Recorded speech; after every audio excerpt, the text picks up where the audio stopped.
fitfmja.com. Just want to thank you so much. Up next, Healing Moments, Dr. Asha Mwendo.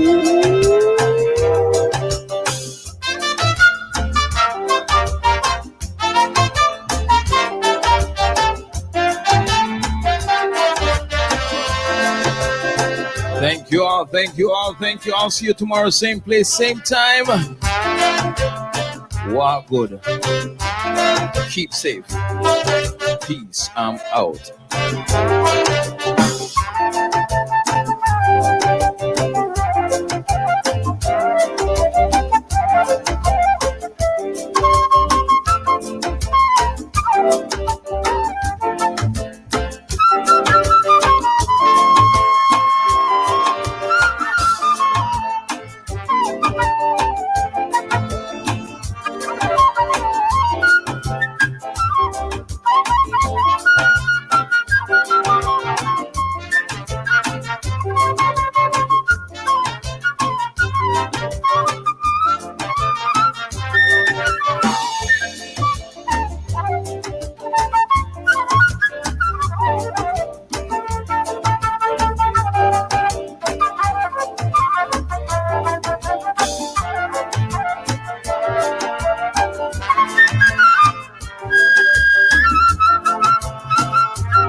This is Fit FM 96.7.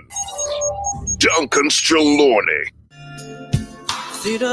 Are you thirsty for some good songs? Well, thirst no more. Join me, DJ Snow, weekdays from 2 p.m. till 6 p.m. on Fit FM 96.7. Your life, your music. So let the afternoon flow with me, DJ Snow. Let it blow, let it blow, let it blow. The Spicy Hill Community Clinic is now in Duncan's. Join Dr. Donaldson and friends on Saturday, June 26, 2021 from 8 a.m. to 4 p.m. at the Stephen James Infant School in Duncan's, Trelawney for a community health clinic. Get your doctor checkup, eye screening, pap smear, HIV and syphilis test, blood pressure check, blood sugar check, NHF card application. Donate blood at our blood drive and learn about blood pressure and blood sugar management. Registration fee is only $1,000. This community health clinic is brought to you with the kind support of Trelawney Cooperative Credit Union, Phoenix Health and Vision Care Center, Jamaica Cancer Society, Jamaica AIDS Support for Life, Carib Sales, Duncan's Bakery, Hillside Enterprise, and AJAG Hardware.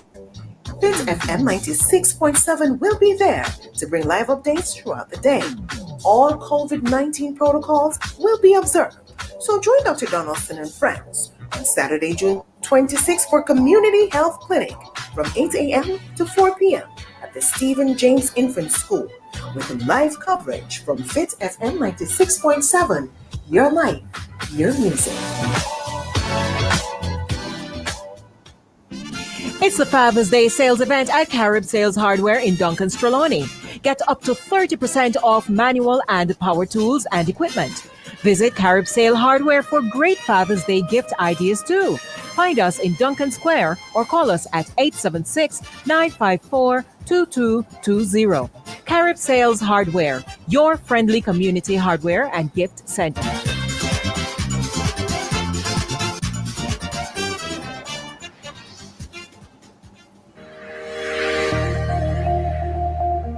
Are you struggling with loneliness? Feeling depressed? Are you searching for a purpose to live? Are you ready to tap into your inner greatness? Ready to soar to your full potential? Come and be inspired. Join me, Dr. Asha Mwendo, on Healing Moment inside Gospel and Soul every Wednesday, 6 p.m., where we will help you to understand your purpose. We will help you to find your wind. will show you how to open your wings and fly. Healing Moments, Fit FM 96.7, your life, your music.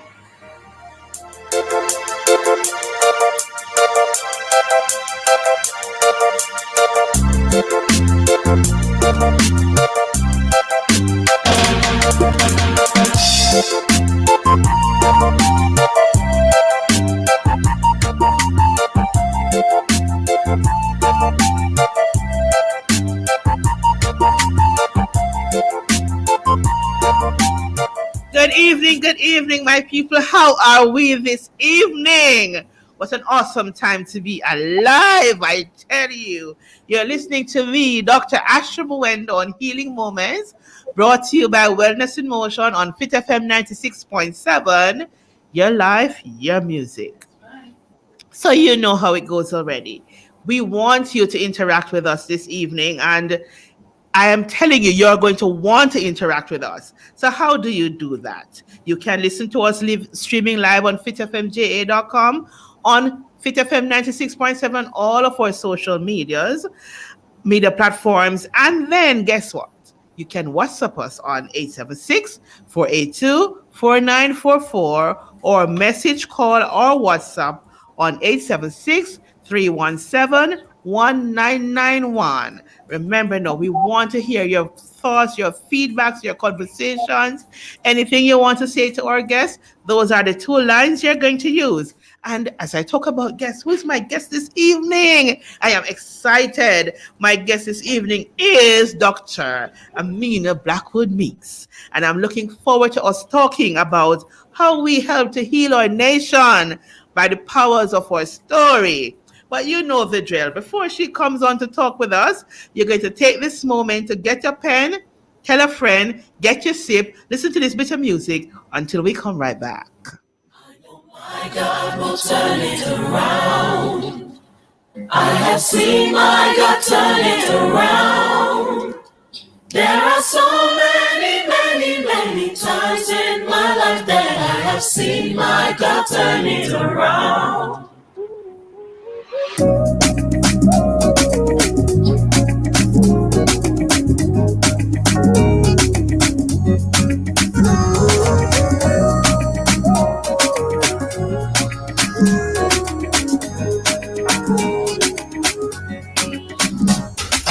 Way down by battles in life. Are you thinking of quitting the race? There is no need to give up on your journey, because I know my God will turn it around. Are you way down by battles in life? Are you thinking of quitting the race? There is no need to give up on your journey, because I know my God will turn it around. I know My God will turn it around. I have seen. I have seen my God turn it around. There are so many, many, many times in my life that I have seen my God turn it around. I know. My God will turn it around. I have seen. My God turn it around. There are so many, many, many. There are so many, many, many times in my life that I have seen my God turn it around. Have you suffered from disappointment?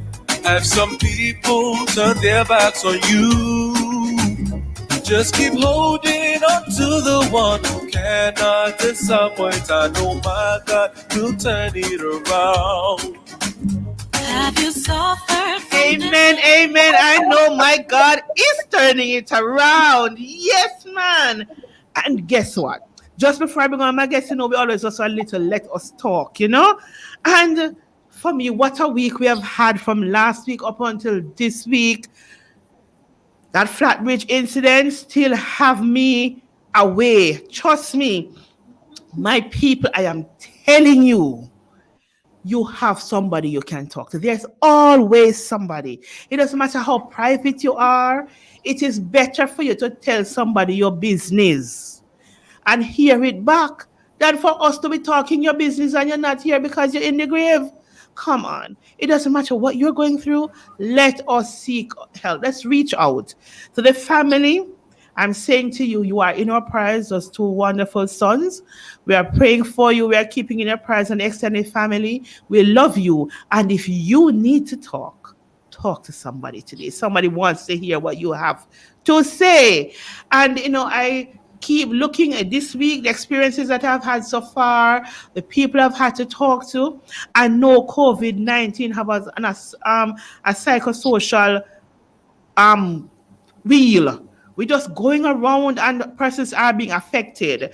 But what it is also doing, friends, COVID is serving a very good purpose, that it is highlighting the cracks in our society and the things we need to look at. So let's look at these little things.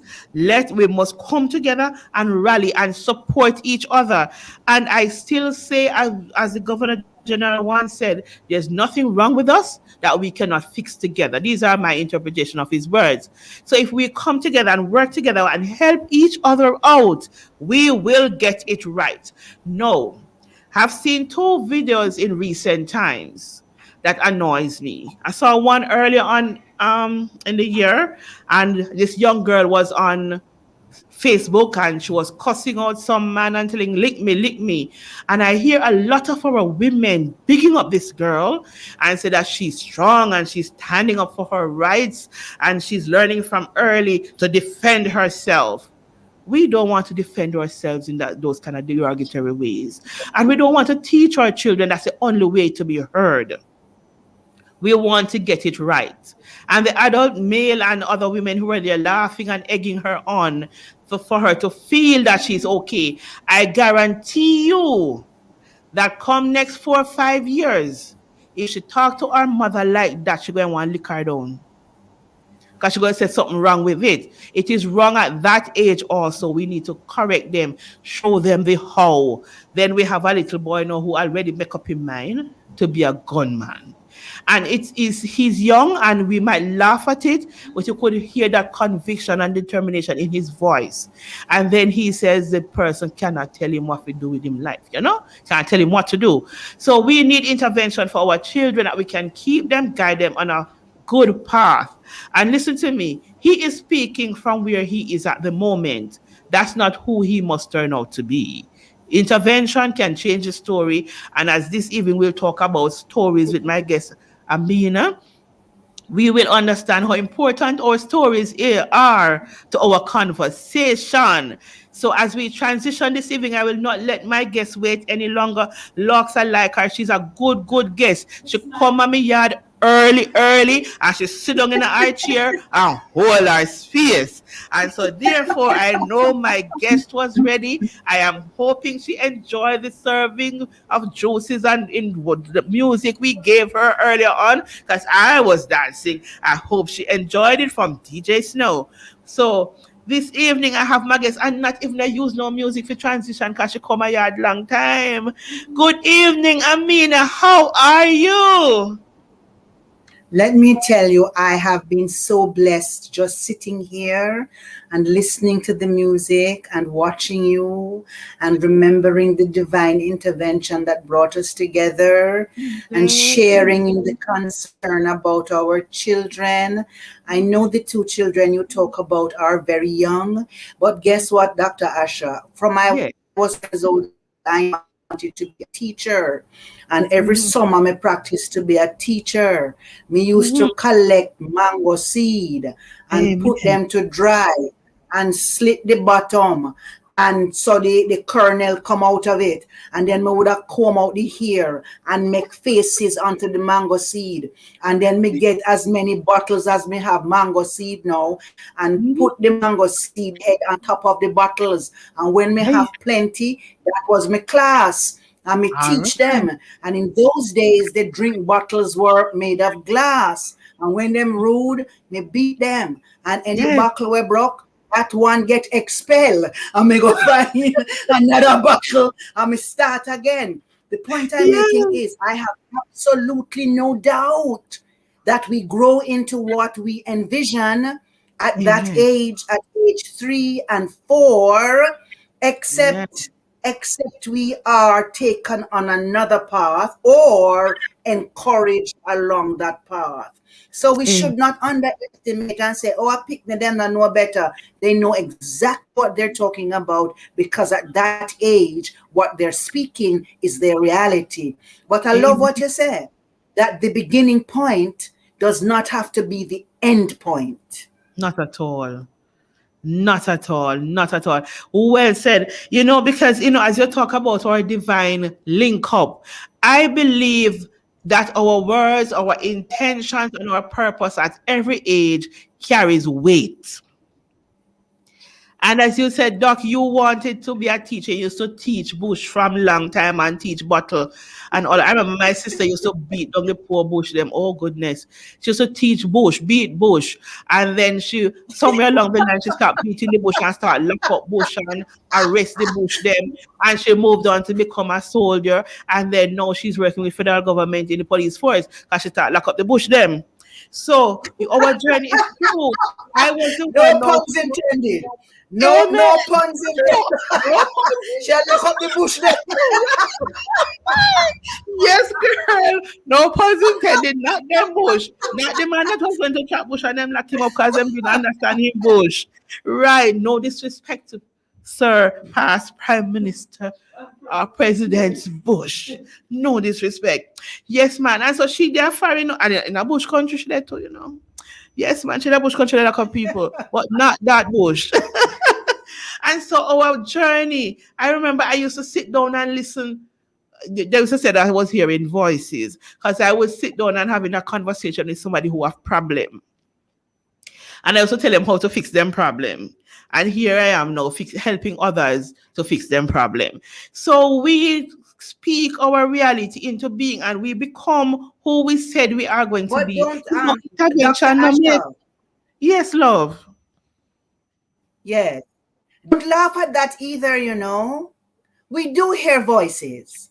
In the we recognize that there is more that we can see. There is more than we can see. And when we're little, we know so we see other people. We know our children, some of us have other playmates. And we talk to them and they're real. But we lick it out a way that we cannot communicate with another plane.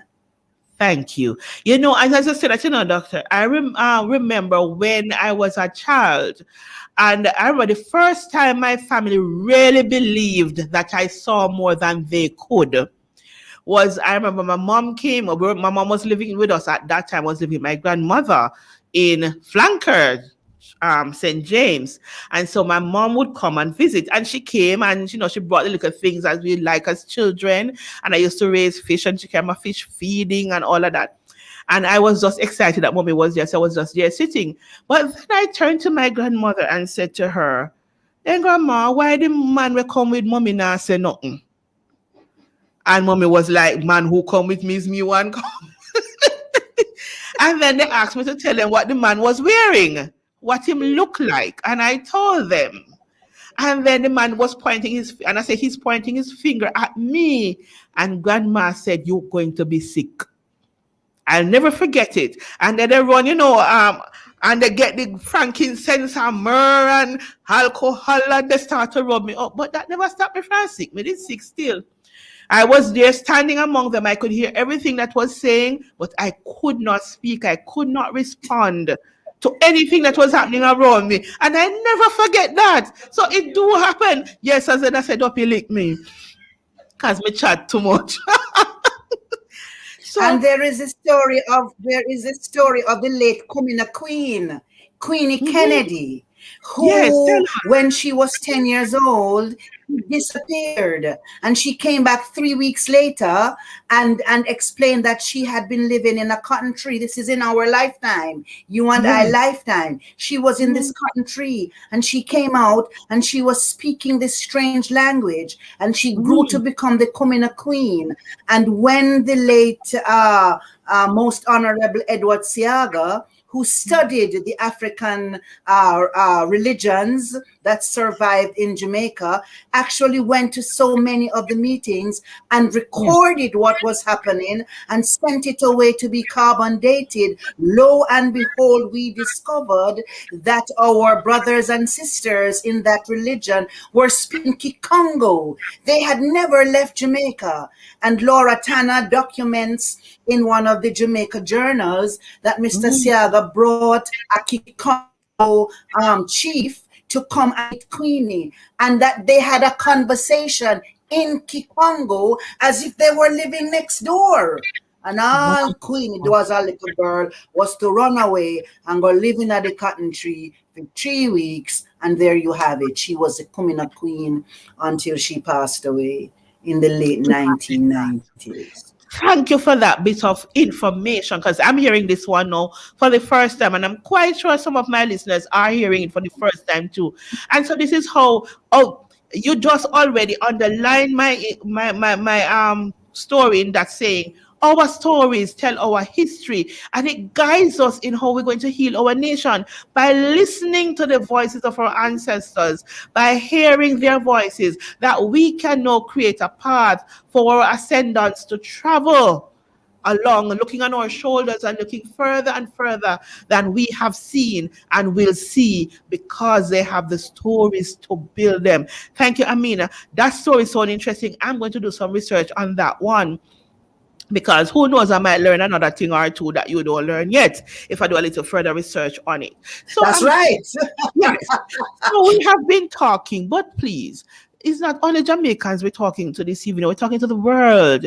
Fit FM have a wide listenership, and we're streaming live. We're on Facebook, we're on YouTube, we're on all the social media platforms, and we have a worldwide listenership. So, and we have a lot of listeners from Africa, girl. So before we go any further, Dennis, who is Amina, please, and thanks? Amina is the firstborn child of Miss Pearl and Miss Ajani, because that's what I called my parents. They were never mommy and daddy. They were always Miss Pearl and Miss Ajani. And they are such a force in my life that before we discovered the phrase indigenous knowledge systems, my parents who came from the country, and you know how we like to talk about country folk as if they don't know nothing. But my parents who came from the country and who barely finished primary school were absolutely the wisest people I know. And I know that many people feel that way about their country relatives, because they learn so much in the way that they interact with the environment. When them tell you, say, we're going to plant corn, your belly must full, or the corn now come out to nothing. If you think about plant corn when you're hungry and see the corn come out to nothing. Or if when they say you must plant sweet potato in the dark night. If you think you're bad, go plant the sweet potato when the moon shine full and see if weevil not take it up. So that my parents came to Kingston with all that knowledge that we now call indigenous knowledge systems. What is it that we have learned when I don't know quantitative or qualitative survey, like them carry you and me go to university talk about with your curve and analyze the data. You're not speaking support not. Yeah. And then guess what? They are the very people that you and I sit down and investigate and push tape recorder in their mouth and write down what them say into pieces and then reproduce it in a way that they themselves wouldn't recognize. So through my parents, I learned to value the wisdom of our old people. The wisdom of those who interact with the environment, the wisdom of those who gave us all the wonderful music. You realize that all the music that Jamaica celebrates and that is celebrated around the world, our country people come at Kingston, come put it on vinyl. Yes. Not true. So I learned that level of Yes, indeed. I learned that from my parents. My parents were also great community organizers. We grew up in Kingston 13, which is now described as an inner city community. Yes. My two sisters, my two brothers, and I grew up in Kingston 13. And my parents loved to organize, then get it from country. And them used to love to organize community concerts. No, when they organize these concerts, they can't afford to go and contract no performers, but them have 5 little children. So we became the unpaid, the unpaid entertainers. You know, when them say Dr. Asha and company will now perform, then should I say Dr. Asha and unpaid company? Why the company don't get paid? No. But they had to, no, not at all. So them teach us stories and songs and skits. And I thought everybody lived like that. I thought everybody had this life until life taught me differently. So that's who I am. Yes. So is which country them did come from? Okay, you see that now? Everybody else in the world have a big country and a capital city. Jamaica have a place where we live, and then we have country. And if you don't come from the capital city, you come from a country. And we have plenty different country. Plenty different country under one roof. My father was born and raised in Manchester. Okay. His parents came from St. Elizabeth. And by that, I mean to imply their maroon roots. So when I was growing up, my father was full of stories of Paul Bogle and Sam Sharp. My father was full of stories of the 1938 uprising. And so I grew up with uprising in my head. I had to grow up an upriser as well. Yes. My mother came from a place, a beautiful name that always evokes something beautiful in my spirit. She was born and raised in rural St. Andrew, in a place called Brandon Hill. But guess what their little district did name? Mount Zion. So you see when everybody are doing nothing, they're going to step out of Babylon and step into Mount Zion. Of course. And, you know, just the way you put it shows the interesting background that built who you have become. And it's as if you fall, and you know, I said as the divine help us to choose our birth parents. And so we were born and the seed were planted in the right parents for some of us, and we grow in the right time and become who we are called to be, that we can help to create other plants, because we can't create no seed, because the seed them done met by Father already, but we help the growing of the plants by how we water them. And I mean, you have been doing that. So I hear you talk about teacher. So tell me about a little journey there first. You know, me here teacher and all of that. Yes, man. I had a godfather, Mr. George, who was one of my angels. You know, back in the day, we never have early childhood education institutions. We never have nothing so fancy. We had a little veranda school. We did call it private school.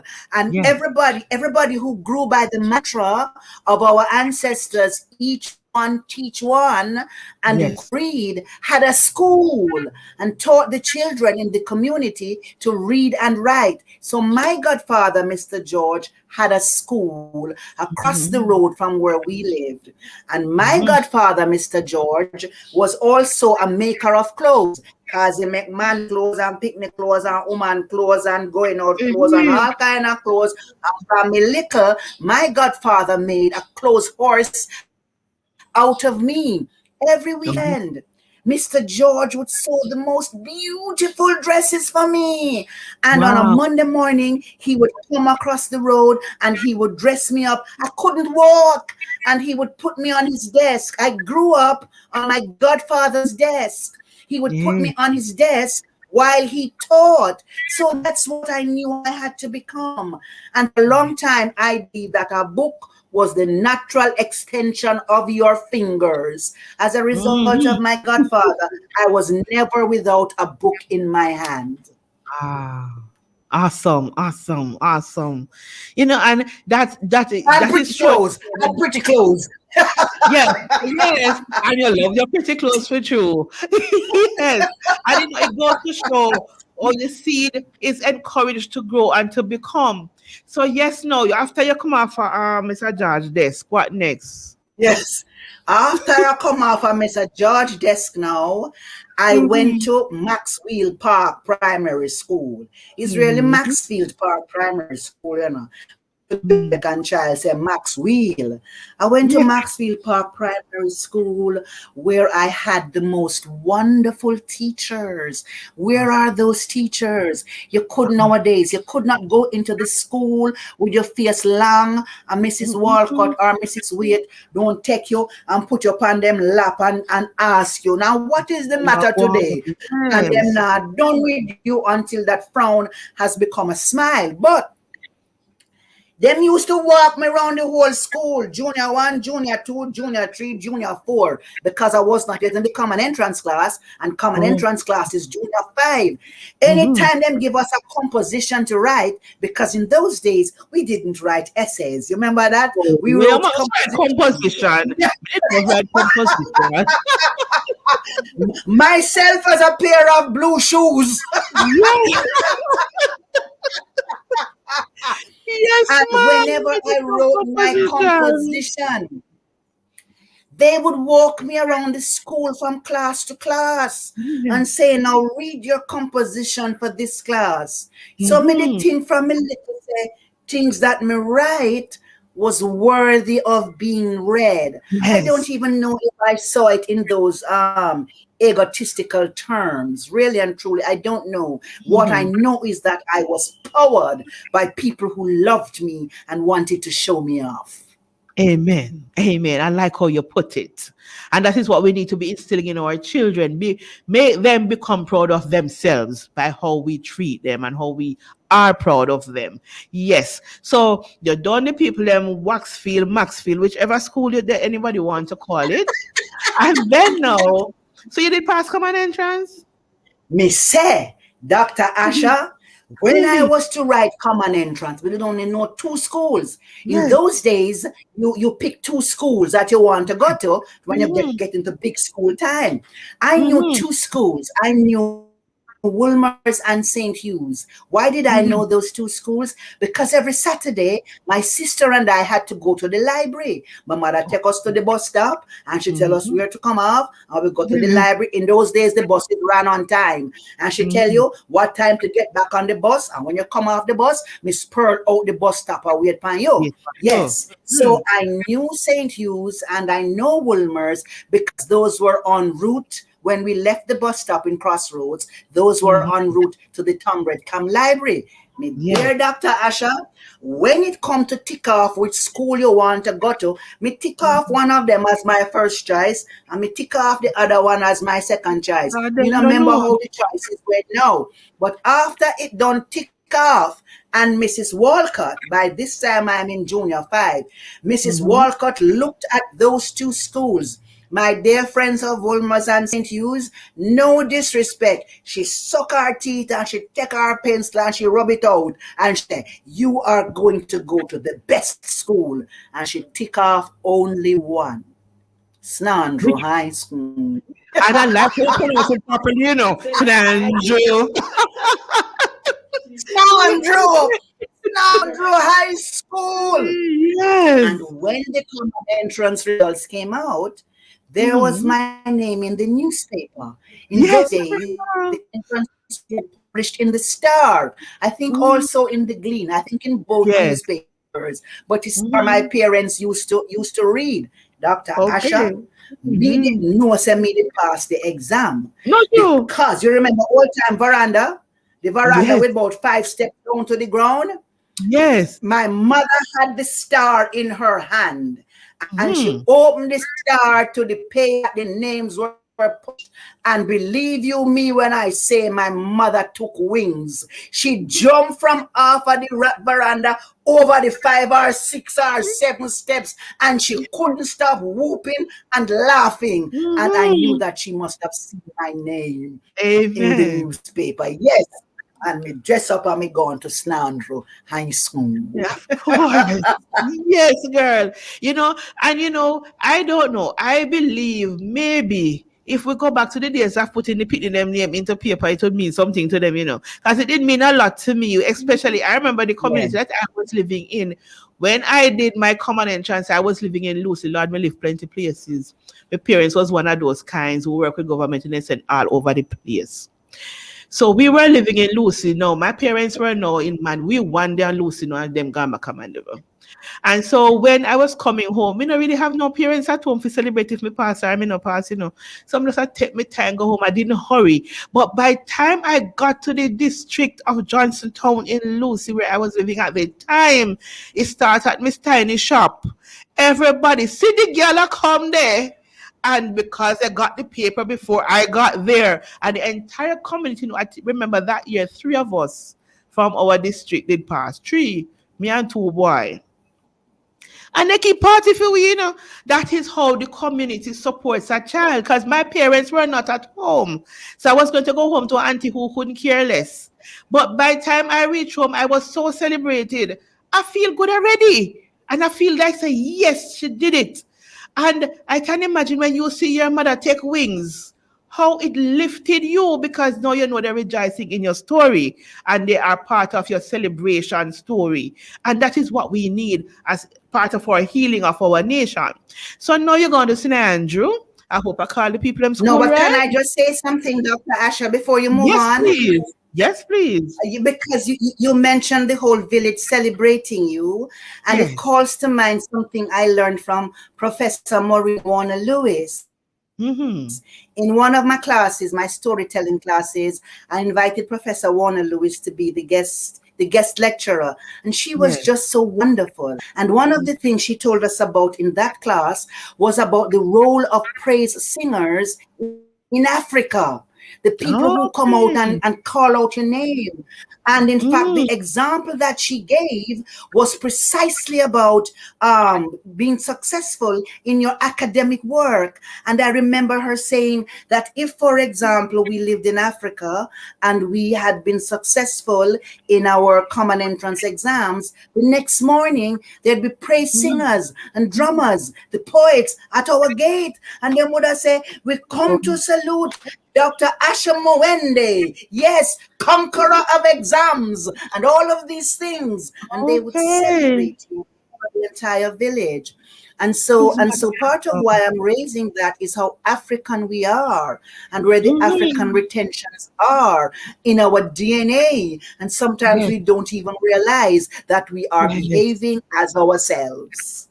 Amen. Behaving as ourselves. I like that. We not behave like somebody, we're behaving as who we are. Awesome. So now you're at St. Andrew are trying to make sure I call the people in school name right, Yes. Right. So, I am at you're at St. Andrew. Tell us a little about that journey and how you transition. This evening, we are using your story to teach us as a people how we use our stories to build each other up. Continue, my dear. All right, so I went to St. Andrew High School 2 years after the common entrance exams were instituted. You have to understand what that means. That the common entrance exams gave the children of people without money an opportunity to go into the best schools in this country and to get the best education that is possible. I don't know if I must say it like that, because too many of us still do not have access. There is still not equity in the system. But we will say it like that now, knowing that in a way we benefited from inequities in the system. But our head, like a Nancy head, our head did take we in there. Yes, so me find myself in a St. Andrew High School now, and me really not know which part me there, because in my class was the child of one of the prime ministers of Jamaica. Yes, In my school, one of the prefects was the daughter of Ranny Williams. Yes. In my class was one picnic whose father was the governor of the Bank of Jamaica. Oh, yes. In my class was one picnic whose father was the Minister of National Security, Asha Mwendo. Where me are doing there? Where me are doing? Your head put you there. Your head put you there. I don't even know if I understood it that way, you know. I don't even know if I understood it the way I'm saying now. But I certainly recognize that that was not 44 Nelson Road in our Whitfield town. And it was and it was not Maxwell Park. It was not Maxwell Park primary school either. And yet I had been prepared for it because Mrs. Walker told me that I was entitled to the best.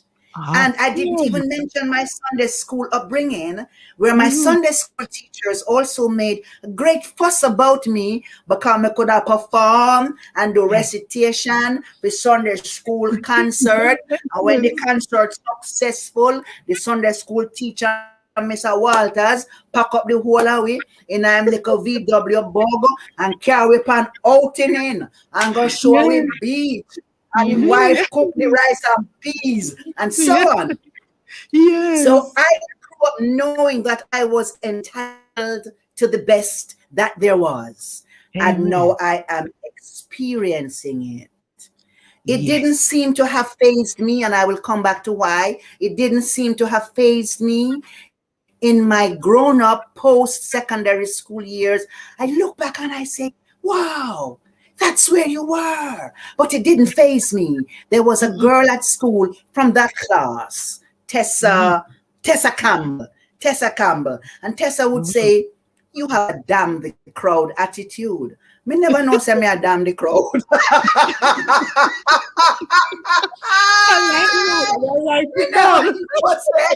a damn the crowd. Me just know say the crowd couldn't damn me. And so and some go through St. Andrew High School in positions of leadership. When I was in third form, I became the president of the school's drama club. That was a position that you have to reach fifth form to have. And I held that position for a long time. I became a senior prefect in the school, and to be a senior prefect is a big deal because as a senior prefect, you're assigned a first, second, or third form. That you are responsible for. And I was responsible for a third form. You have to keep them in order and make sure they come to devotion in order and them go to the lunchroom in order. And any little problem them have, them come to you and you will take it to the students' council to have it rectified before it reached any further. I was also house captain. So everything my parents and my godfather and my Sunday school teachers and my primary school teachers had prepared me for, without waving their fingers at me, became the way I operated in that environment. Yes. And so your was happening now. So now you have a transition from St. Andrew High. And where you go next? Me gonna use Evernity. Yes. Me gonna use Evernity now. You want to hear that story there? Okay, so my life in theater has followed me around. When I was at St. Andrew High School, there was something called the School's Drama Festival, which still exists, and I would perform in the School's Drama Festival on behalf of St. Andrew High School and win up all of the prizes them. So by the time I was going to the university, I had already met or been introduced to some of the leading lights in theater. Some of them are now sadly passed. So Jim Nelson directed me in perhaps the first play that I was in at the university, where I also became president of the University Drama Society. Look at that. Right. So Yes, so that was happening in my life at the university. I went in and I studied something completely useless. Which My one? first degree is in government and politics. Who wants to do that? Everybody they do that now. It helps me, you know. It helps me, you know. Two set of storytellers, but we are the Yes, real storytellers. Them is yes. a different kind of storyteller. Storytelling. Yeah, It was in your blood to tell story. Go and it talk. was. Yes. Yes. So my university life was very exciting. I Mm, do not know what one lecture room looked like in the first term because in those days we didn't have semester. We had term and the yes. term Yes. lasted 13 weeks. My dear Mm, Dr. Asha, when we enter the university workers them on strike because they had now entered the mode of they should have their own union. So them dep on strike oh, to get onion strike. unionized. How Mm-hmm. me to go home and tell my and I lived on campus by the way in Irving Mm-hmm. Hall. How Yes. me must go home and tell my father, who was so proud of the workers' uprising of 1938, says Yes. strike a keep me gonna lecture ma. You must say mad. Me say, me find myself on one picket line. Me Everybody have find it. myself on one picket line for the Mm-hmm. duration of the entire first term of my life at Yes. university. Till That's not a only very was I sad on the story. picket line, me find myself with the responsibility of being in charge of one of the gates. Because if you know the Yes. university, Yes. there are Yes. several entrances, and Yes. I was in charge of the post office gate. Your thing say any strike broke up. I mean,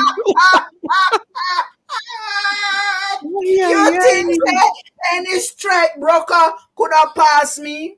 But No, out of that Colleen.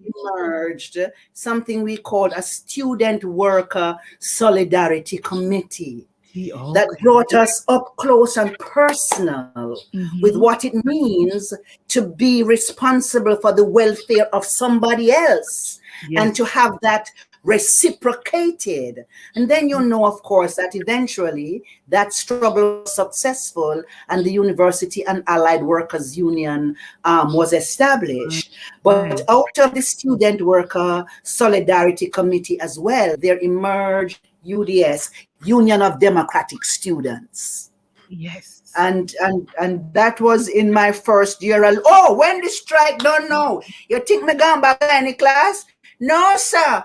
Me don't at the Creative Arts Center I rehearse to perform in the Talawa Drama Festival. And look at you. Look at you. No wonder it was Look politics at you're me, doing. indeed. Look at me.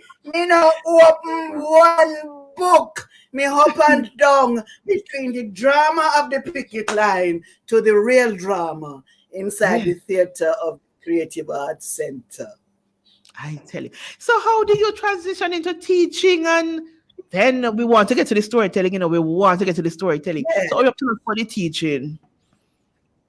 Well, as I say, I have always wanted to teach. Yes. Sometimes I acknowledge that I was raised by angels and that the decisions we believe we have made have already been meen for us. True. Because the summer after me graduate now, me want go down to Manchester, go run up and down in my father barn ground.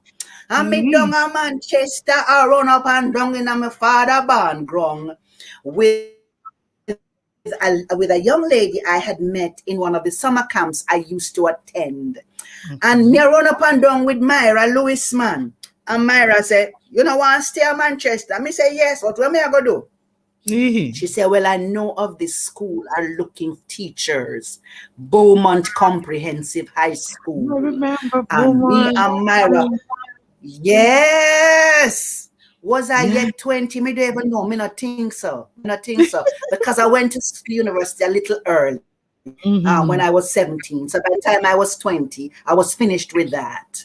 And Yes. me and Myra got down Beaumont Comprehensive High School and put me case. And before the case could have finished, put the judgment pass. Dr. Yes. Sidney Beaumont, who has now transitioned, Yes. agreed to employ me. And there I got to teach in some of the areas that I love. I got to teach literature, I got to teach history, and I got to introduce drama.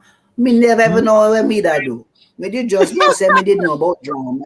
Me didn't know about drama and me I go teach it. And so I spent that first year after university up and down in my father background teaching at the course. Beaumont Comprehensive. Yes. And that is so awesome, you know. I remember Beaumont School. I had some friends going there when we were at Bishop's because I went to Bishop's. Eventually, I made my way back to Manchester from Lucy and all them place there. So I went to Bishop Gibson High. That's where I went to. Yes. So now you're teaching, but you are a storyteller now. How that happened? How did that happen? And before you I tell have me, always and while you're transitioning to tell me how it happened, tell me how storytelling was looked at when you just started that journey. Well, I don't know. I can't say I know from experience. I know from after, because I very often describe myself as a reluctant storyteller. So let me explain that. I was always telling stories. I didn't know I was telling stories because I was simply talking as my parents talked to us. And then one day, me dear Asha, when me still there high school, one teacher said to me, "You realize that you speak anecdotally." Well, I'm here to tell you that back in the day, we had to learn to speak Latin. And at this about conjugation. So anything you know about English is my Latin roots. So hear me like me bright. Well, you know, miss, I am not doing so bad with the Spanish. I always love Spanish. Okay. The English giving me a hard time, but I do not know how to conjugate anecdotally. You know, that wicked woman was not impressed. That wicked woman was not impressed. With me and my bright self. So, yes. So I have always spoken anecdotally. Okay, man. There were many experiences in my life that I saw storytellers in action. When I was in high school, two Guyanese who later became my very good friends and we have remained friends, Ken Corsby and Mark Matthews, had a group called Them Too. And they would travel around the region performing in schools.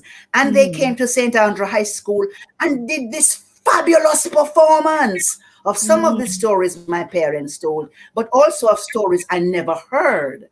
And so they had planted that seed in my life. I've always told stories. When I belonged to the theater group for National Liberation, we would do improvs. And at the end of the improv, the thing has to be written down. And them say, well, Amina, are you going to write it? So I was writing all of these things all the time. But guess what? My parents, who never finished primary school, did already tell me that education is your ticket to anywhere. Amen. And them send me go university and me study government and politics. When me go carry storytelling go. And so that wasn't in my head. No, that wasn't in my head. I went to live in Guyana at one time in my life. And when you are not at home, you become very nostalgic. And out of the nostalgia, I began to write things down. And one day, my very good friend, who has also transitioned, Professor Barry Evans, had a UNESCO assignment in Guyana. And I was sharing with him the things that I had written. And he said, Amina, you're a fabulous storyteller. Me bex, me bex, me bex, me bex, me bex, so till. Because here is my good friend who is big Professor Barry Evans. Before him say, fling with the book and go do something good with your life. You might talk about me is a fabulous storyteller, but me still a write my stories and me still a perform them. One Christmas I was coming home to Jamaica and Dr. Jean Small, also my friend, was in charge of the Creative Arts Center. And she said, Amina, when you come, can you do a Christmas show? And me say, yes, because it's just a show. And furthermore, Dr. Opal Palmer Adisa, now Professor Opal Palmer Adisa, was going to be. She was on some time ago too. Yes, and the two of us now are going to do the show. Share the first half and me the closing half. Me the glad to meet Opal Palmer Adisa. And we brought down the house. My dear Dr. Asha, when the show finished, here another good friend of mine, Professor Rupert Lewis, come whisper in my ears, Amina, you have found your niche. Found what kind of niche? Me that look for niche. Me that look for niche. And then I look for a niche find you. Because otherwise I'm not seeing what they are seeing. I'm not seeing it. And there were so many angels. Me used to write in my book, Dear Jamaica Kincaid, because one of my very good friends in Antigua was like a second mother to Jamaica Kincaid. And one year Jamaica come to Antigua and she's visiting with Connie. And Connie introduced us. And me pick out the thing and me I show Dear Jamaica Kincaid. Here are. Why are you showing me? Why aren't you performing it? Okay, then. Some mad people me I deal with. Some mad people me I deal with. No man, the stars were lined now. Me have a big education. Then I come and turn me in a storyteller. And then Ken Corsby was living in Barbados. And in Barbados, if it still exists, called the Organization of Caribbean Associations in Barbados. So the Jamaicans in one thing, the Dominicans thing, and they came together under this umbrella. And they came together to promote Caribbean unity, the region as one. And what is their primary tool? Their primary tool is storytelling. And I'm going to have the first ever storytelling festival in the Caribbean. My wonderful friend, Mr. Ken Corsby, whom I had met while I was living in Guyana and renewed the friendship since he came to school. Now, Sen come ask me about could I perform. Me say, Ken Corsby must be mad. Away ma ask me say. And at that time, I had not met Mark Matthews. So after me, I hesitate now. Ken say, and guess what? Mark Matthews is going to be here. Well, if Ken did ask me to be an orthopedic surgeon to meet Mark Matthews, I would have become an orthopedic surgeon. So same time, me is a storyteller. I mean, God, so it was reluctant. And then my interest in researching it came out of a group I had in Antigua called Child's Play. Now, I know theater. And so I had established a theater group in Antigua, not to teach theater, but to use theater as the means for personal development. I had 21 children. My youngest was 8 and my oldest was 13. And one year we decided to research Anansi stories because these little innocents didn't know any Anansi stories. And me send them go find them grandparents, go ask them some Anansi stories. And they came back with 35 Anansi stories, out of which we made a show. But guess what? One of my youngest, my 8-year-old, his name is Adekunle Oshoba. He's still very much in Antigua, a big man in a one big position. I've maintained, God has blessed me. I've been able to maintain contact with all 21 of my children and their children. Adekunle's mom had lived in Nigeria for 19 years. And Adekunle and his mom returned to Antigua before his Nigerian father. And one evening, as we are sharing stories, Adekunle shared a story that his Nigerian father told him in Nigeria without having seen the Caribbean, which my Jamaican father told me in Jamaica without having stepped foot out of Jamaica. A whole new world. Me want to know how this happened. How this happened. What crossed the Atlantic? How did it survive? And how did it contribute to our survival? And then my little reluctance now start going like say, it could have been something. And so I started to research storytelling. And then one day, the same Rupert Lewis said to me, Amina, do you realize that what you're doing is reparation work? A true? How will I say?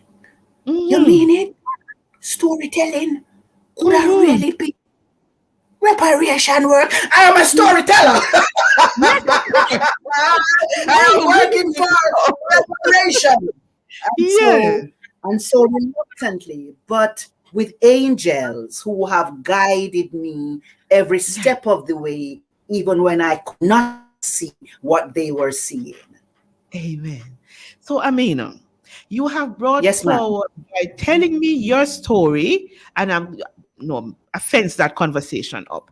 By telling the world your story this evening, you have brought forward part of what I am saying as a people, we can use the stories to create the landmarks, the mind, the guidance for our children, for our ascendants to be able now to become the who we are and who they are born to be in healing this nation. So now we're going to change the conversation a little bit, and you are going to feed into our spirit by the guidance of the divine spirits around us, how you believe that telling our stories, owning who we are through our stories, and using our stories to guide the ascendance that the Lord has given to us to guide through for the next dispensation. How can our stories help to heal this nation of ours and to heal the nations around the world where each one of our ascendants and descendants have placed their feet?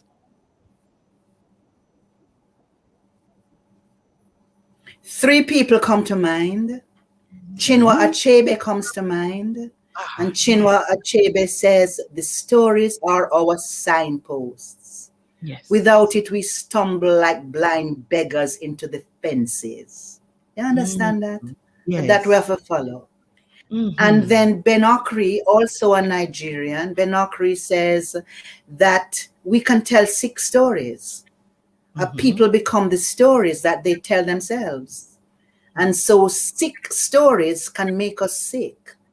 And therefore the responsibility of the storyteller is to tell stories that heal. And then Patrice Malidoma Some from Agara People tells us, we have earth, wind, water, and fire. Yes. That in his society there is a 5th element. And the 5th element is the storyteller. Yes. That's awesome. For me, that's awesome. That the responsibility of the storyteller is to help everybody who listens to find their place in the story. The same thing you're calling purpose is to find your place in the story. When I look at our stories, so first of all, our stories represent a container of healing. Our stories is a reservoir of memory. In the way that many of us have learned to use the word remember, is not just a cranial thing. It's a thing of looking around and see the scattered bits of us and putting it back together. And even in the rituals by which we tell stories, we see the scattered bits of us. So when you go to Haiti and somebody says, Tim, it's storytelling time, and you say Boaches. And when you go to St. Lucia or Martinique, you hear somebody say Edie Quick, and you have to say Edie Quack. And somewhere else they might say crick, and you might say crack. And you may remember how we used to say, once upon a time, monkey was a swine, jump over train line, and some terrible things happened to him. We can't say that what happened to him now, but it rhymed with train line. No. Yes. Do you know what my research? You know what my research has taught me? That each of those little things is part of an epic. You put them all together and you get an epic out of this ritual.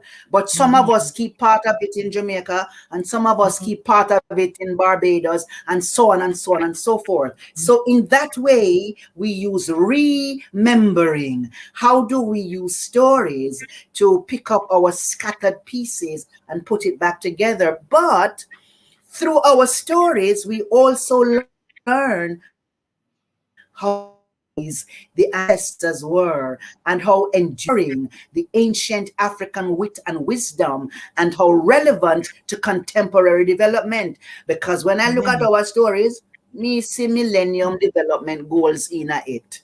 Me see Vision 2030. Yes. Me see the stories that teach us to respect the environment and use them well, the stories that teach us to respect our elders and go to them to discover what they know, the stories that tell us how to build. You know, when I lived in Guyana, an Amerindian storyteller, Desiree Fox, told me a story once, and in essence she was saying that when the Amerindians, they recognize the spirit in every living thing. That you know your Bible, you know, Dr. Asha. Yes, it's that in everything there. have a spirit, you know. Let all that hath breath. Let all that hath breath. And the trees them breathe. And as we said, you know, when we go to cut a tree, we have to have a reason for cutting the tree. Yes. And we select which tree we are going to cut. And then we go and tell the tree why we have to cut it and beg permission. And when the tree gives us the permission, we have to promise that when we cut it, we're going to use it for what we said we're going to do. But we're also going to replant a tree. But that we are talking about reforestation. Yes, we're doing it now. We're begging everybody to do it too. They are all this, we never read the stories.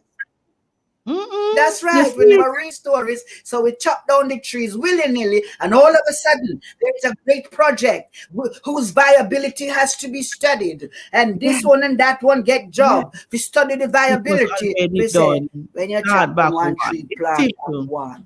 Just like how the farmers know that when they reap, they have to sow again, or they will have nothing to eat next season. And I remember out of my storytelling festival, Winsome Hudson, the retired executive director of the National Library of Jamaica, she made a presentation, which I quoted in my thesis. And Winsome said, if she were to, if somebody said to her, clear out the National Library and just leave one collection, she would leave the Anansi collection. Because when she look in the Anansi story, she learn everything about wedding, about Easter, about all the traditions, about death. Every single thing is there. And so I have come to value our stories for all of these reasons. And it is my passion that is what I want to share with everybody who thinks that, your mother sent you to university to come turn storyteller. It's the most important thing. Excellent job. So Amina, before let me fix that nicely. So Dr. Amina Black Weeks, are you going to give us a little story this evening with a message? Please and thanks. There is no such thing as a little story. I got you fix that. There is no such thing as a little story. Everything we do big, or we don't do it at all. If it takes 2 minutes, you know, in theater we say there are no small roles.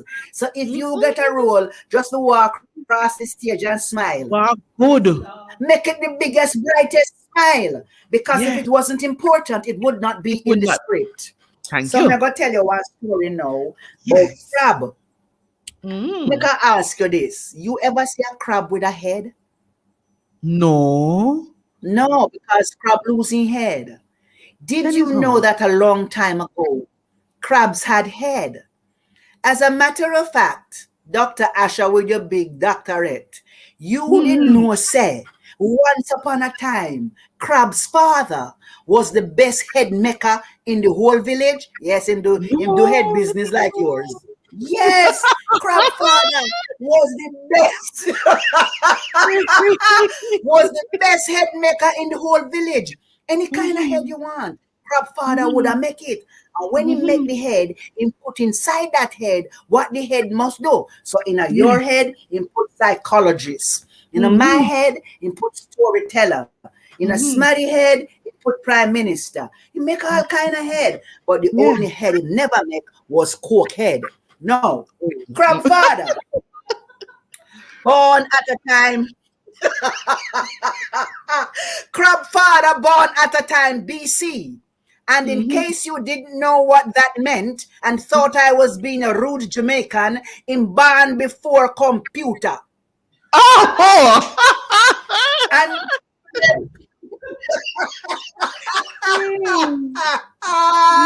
I'm having a fabulous time. And the people that were born before computer believe that everything where them know, they must teach to the ones born AD. After that. So one day, Crab father call him son and say,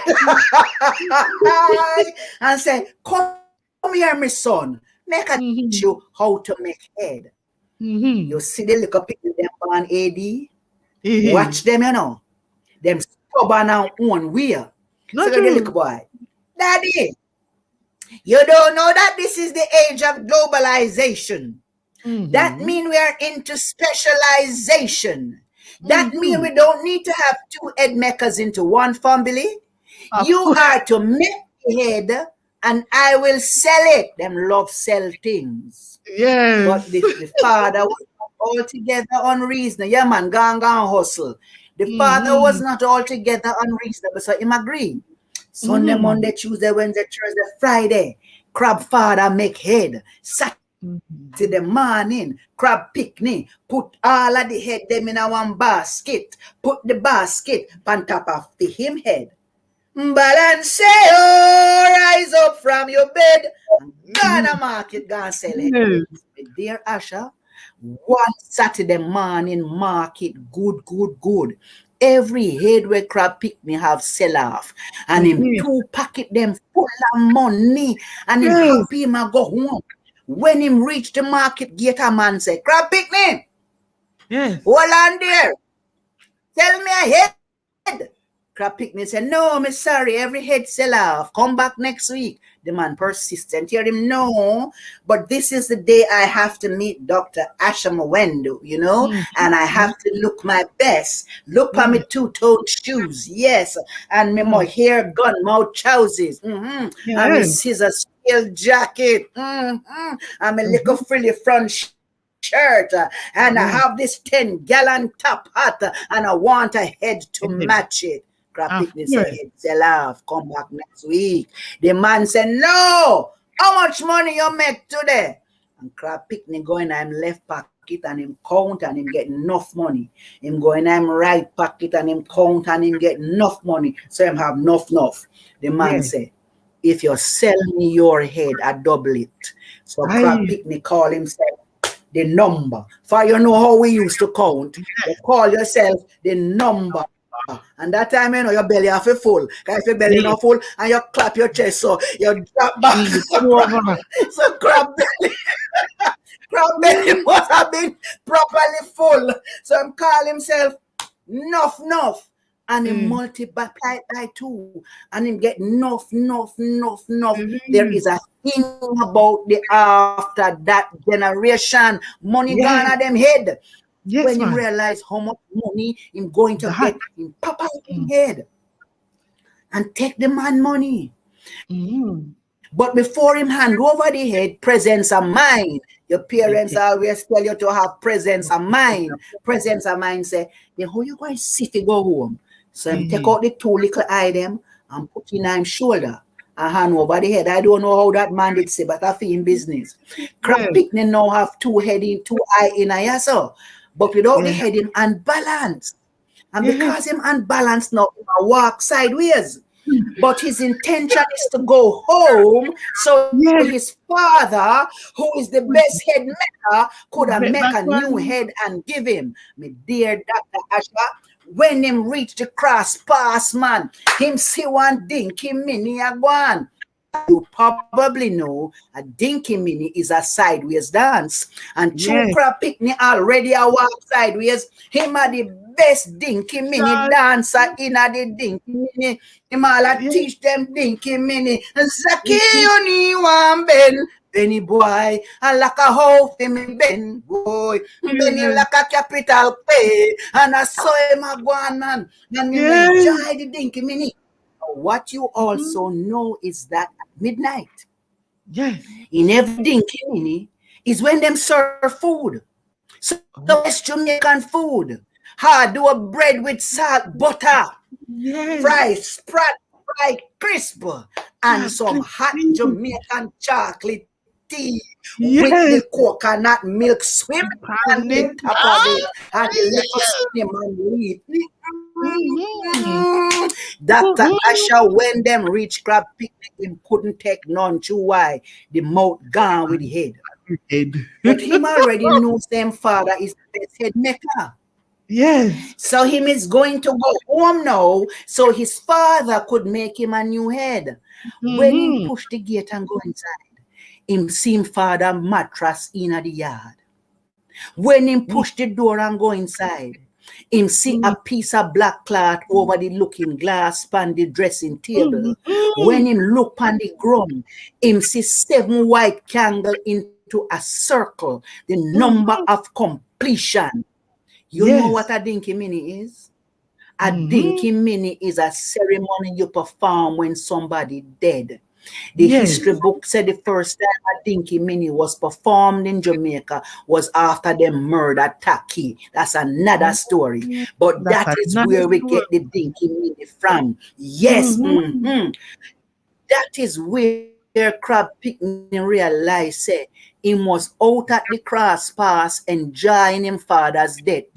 Him father dead and gone with the head making recipe, and crab picnic did not learn to make head, and from that time plenty of them is walking around mad sick Headless. head. No. Dr. Amina, Blackwood News, it was good sitting down with you this evening for a conversation on how we heal through our stories. I tell you, child, my spirit don't feel good heal with all them laughing and story I hear and all them interesting things I have learned from this evening. Dr. Amina, it was good having you sitting down with us You this know, evening. say you can learn more, Dr. Asha. You can learn more, you know, Dr. Asha. I Yes, am tell us. doing a summer program, 2 Mm-hmm. summer programs. One for people like yourself, Yes. performers, teachers, community workers, what I want to Mm-hmm. name. This is a story. And that Okay. one is being run in collaboration with the Institute of Cultural Studies at the University of the West Indies. So you can find it on my Facebook. That's for big people. And for Yes. little children, I have a Friday, all the Fridays in July, a program Mm-hmm. called Friday Time. Friday Oh, Time. And so we yes. want to be able to share everything we know with everybody who wants to learn it. Dr. Asher, you blessed me with this You, I, encounter this evening. you have Thank you blessed me. very much. Amina, before we tell goodbye, I'm going to ask you a very important question. It is very important, and I want you to listen and I want you to answer thoughtfully. When are you? I want to come to the storytelling class and I hope they pick them come at the Friday class. But when are you going to set up story yard where we can come and sit at your feet under the tree, them on the veranda step, wherever it is, and learn at your feet the knowledge and with whoever else you can help you tell the story them our knowledge, learn of our stories and how we can use them in our transitioning through this dispensation. Talk to me, child. You know, I don't know what was story yard. Thank you. Let's give that to the universe again. I've been Yes. giving it to the universe, and I know the universe is responding.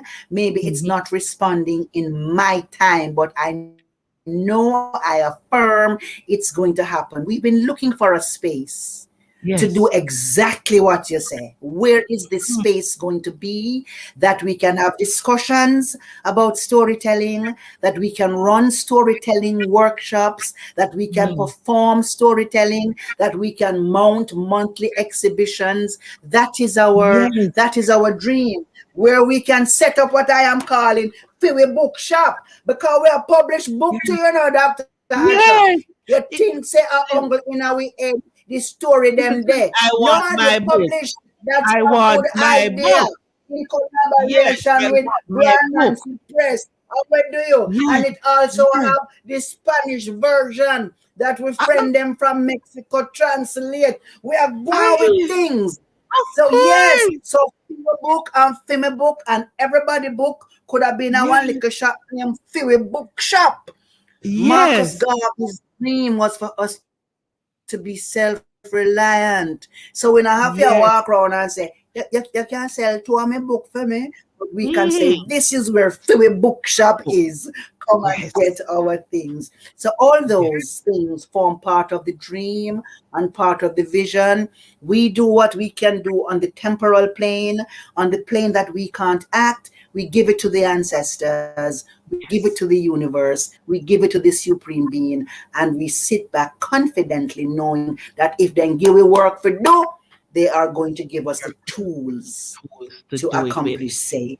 So I am saying to all our listeners this evening, if you are out there and you have been enthralled by what happened here this evening on Healing Moments with Dr. Asha Mwendo and Dr. Amina Blackwood Meeks, and you believe that you are part of the universal yes to this desire of our hearts to have we own a little story yard with we own a bookshop, and you want to see this come in together in our lifetime, contact Dr. Amina Meeks, contact us here. Let we work it out to see how we get it done. If you have a little space we can turn in a yard, call we. We will come. And if you want to contribute to your nowhere somewhere there, call we. We will come. We need this because I guarantee you it will be good for our children. It will be good for our Caribbean children. It will not be for us alone. Wherever an ancestral and a ascendant footprint is touched, it will serve. You can partner with us for this. Dr. Amina Blackwood Meeks, I thank you for sitting down with me this evening. I am so sorry that long bench and time no agree. And we have to cut it short this evening in goodness sake. Child, it was good this evening when we draw a long bench and sit down. I tell you, for me, but not tired, but government time Ashe. and curfew, we catch we are road. So may have to go tell you Yes. what good till then, and may all the ancestors' blessings follow you as we journey this space alongside each other as we make a difference in healing the nation we were planted in. What good child, love you, and we will talk some more. Ashe, my sister, love you too, and good dopey walk with you. Blessings.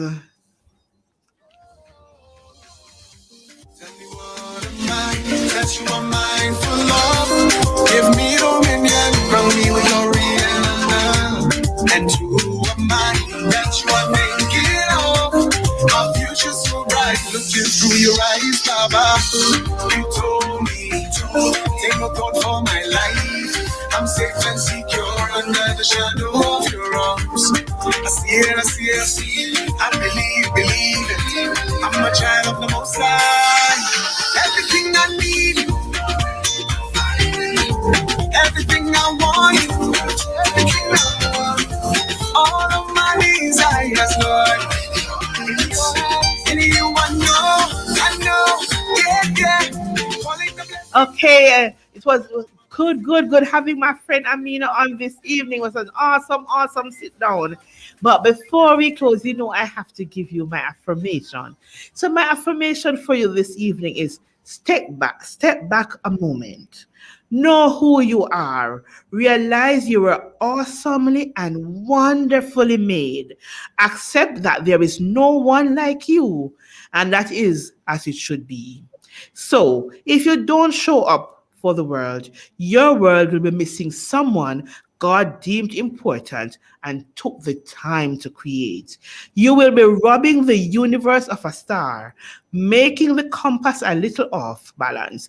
Then reach out. Time to reach beyond self to your creator and be your authentic self. This evening, as we close, I ask you, I beg you, I implore you to join me in taking your place, becoming and growing into who you were created as.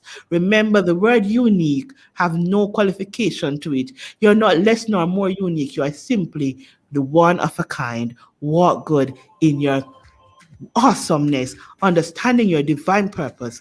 From Healing Moments, I am Dr. Asha Mwendo telling you, walk good, stay blessed as we grow together from Healing Moments on Fit FM 96.7. This time we're saying, stay blessed, stay calm, hold on, because next week, Wednesday, we'll be right back here sitting down with you. Stay blessed. Love you all. Love you, Amina. Safe and secure under the shadow of your arms. I see it. I believe it. I'm a child of the Most High. Everything I need, everything I want, all of my desires, Lord. In you I know, yeah. Calling the blessing down. I want my blessing now. Calling the favor down. I want my favor now.